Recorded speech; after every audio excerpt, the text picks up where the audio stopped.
অঙ্গনওয়াড়ি কেন্দ্র থেকে রান্না করা খাবার সরবরাহ করা হয় শিশু ও প্রসূতিদের। তবে বিভিন্ন অঙ্গনওয়াড়ি কেন্দ্রের খাবারের গুণগত মান নিয়ে প্রশ্ন ওঠে মাঝে মধ্যেই। অনেক সময় খাবারের মধ্যে টিকটিকি, আরশোলা, মশা, মাছের মতো কীটপতঙ্গ মেলে।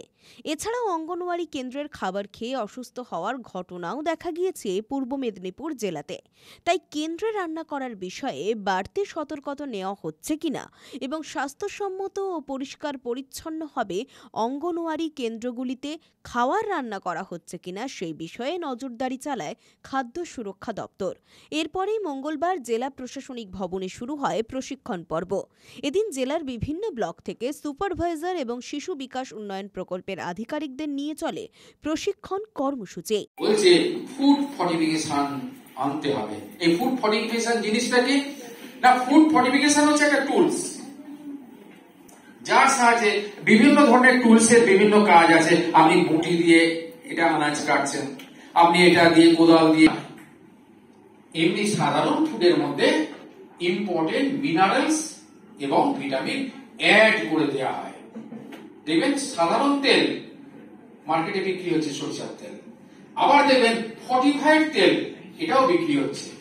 সেটা কিভাবে চিনবো? আমরা আসবো, দেখবেন একটা বিশেষ লোগো। ফর্টিফিকেশন এমন একটা টুলস যেটার সাহায্যে কিন্তু আমরা কি করি না, এই ম্যাল নিউট্রিশন, অপুষ্টি, এটাকে কিন্তু আমরা রোধ করতে পারি। তো এই ফুড ফর্টিফিকেশন এমনি সাধারণ ফুডের মধ্যে ইম্পর্টেন্ট মিনারেলস এবং ভিটামিন অ্যাড করে দেওয়া হয়। দেখবেন হচ্ছে সরিষার তেল, আবার দেখবেন মধ্যে যে অতিরিক্ত ইম্পর্টেন্ট মিনারেলস ভিটামিন দিয়ে দেওয়া হলো, তো সেই তেল যদি আমরা খাই তাহলে আমাদের শরীরের মধ্যে ওইগুলো হচ্ছিল, সেই রোগগুলোকে আমরা নিশ্চিত রূপে ঠেকাতে পারবো। এটা বৈজ্ঞানিক ভাবে সত্য, এটা প্রমাণিত। আর কি কথা বলছি, সেগুলো কিন্তু যে কোনো ফুডের মধ্যে দেওয়া, এরকম খাদ্যদ্রব্যকে বেছে নেওয়া হয়েছে যার মধ্যে এই ধরনের ইম্পর্টেন্ট মিনারেলস, ইম্পর্টেন্ট ভিটামিন আমরা যোগ করে মার্কেটে আনছি। ওইগুলো হবে না, টাইপের কালার আসবে। যদি ওই হালকা নীলাভ টাইপের কালারটা আসে তাহলে বুঝবেন যে ওই লবণে আয়োডিন আছে।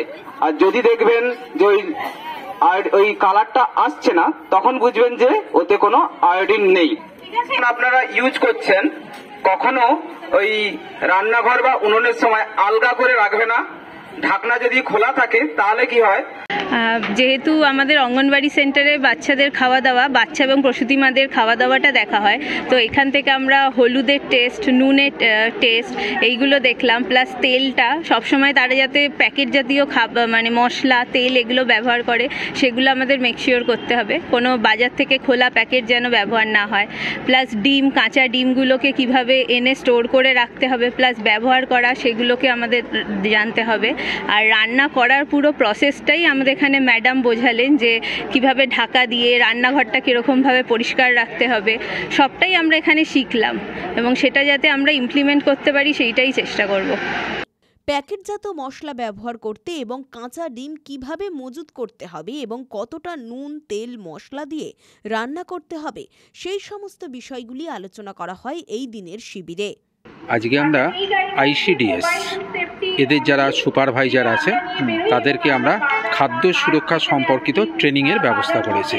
কারণ আমাদের কাছে মাঝে মাঝেই অভিযোগ আসে যে খাবারের মধ্যে টিকটিকি পড়ে গেছে, খাবারের মধ্যে মাছি, মশা বা খাবার খেয়ে অসুস্থ হয়ে পড়েছে। তো এরা মূলত খাবারে ভেজাল দেয় না, কিন্তু অনেক সময় কি হয় যে খাবারকে সঠিকভাবে হ্যান্ডেল যদি না করা যায়, অর্থাৎ খাবারকে সঠিক টেম্পারেচারে তৈরি করতে হবে, সঠিকভাবে প্রিজার্ভ করতে হবে এবং স্বাস্থ্যসম্মতভাবে তাকে পরিবেশন করতে হবে। তো সেই টেকনিকটাই আমরা খাদ্য সুরক্ষা দপ্তরের পক্ষ থেকে আজকে শেখাচ্ছি এই প্রশিক্ষণের মধ্য দিয়ে। কতজন রয়েছে? আজকে আমাদের ট্রেনিংয়ে অংশগ্রহণ করেছে 88 জন, 88। এটা আমাদের দ্বিতীয় ব্যাচের ট্রেনিং। আগে কিন্তু আরেকটা ব্যাচ আমরা সম্পূর্ণ করেছি ট্রেনিং, এবং আমাদের এটা ইচ্ছা যে টোটাল ডিস্ট্রিক্টে যতগুলো আইসিডিএস সেন্টার আছে তাদের যে সুপারভাইজার এবং যে সিডিপিও এবং তার সাথে সাথে যে অঙ্গনওয়াড়ি ওয়ার্কার আছে তাদের সকলকেই আমরা এই খাদ্য সুরক্ষার ট্রেনিংটা দেব। মূল উদ্দেশ্য শিশুদের ভালো খাবার দেওয়া। হ্যাঁ, আমরা চাই যে স্বাস্থ্যসম্মতভাবে খাবারটা পৌঁছাক, কারণ এরা এমন একটা কাজের সঙ্গে যুক্ত যেখানে শিশু থেকে আরম্ভ করে প্রেগনেন্ট মহিলারা তারা এই সেন্টারের খাবার খান, যাতে তারা অসুস্থ হয়ে না পড়েন, তারা সুস্থ থাকেন, সেটাই আমাদের লক্ষ্য। পুলক বেরার রিপোর্ট, খবর BCBS।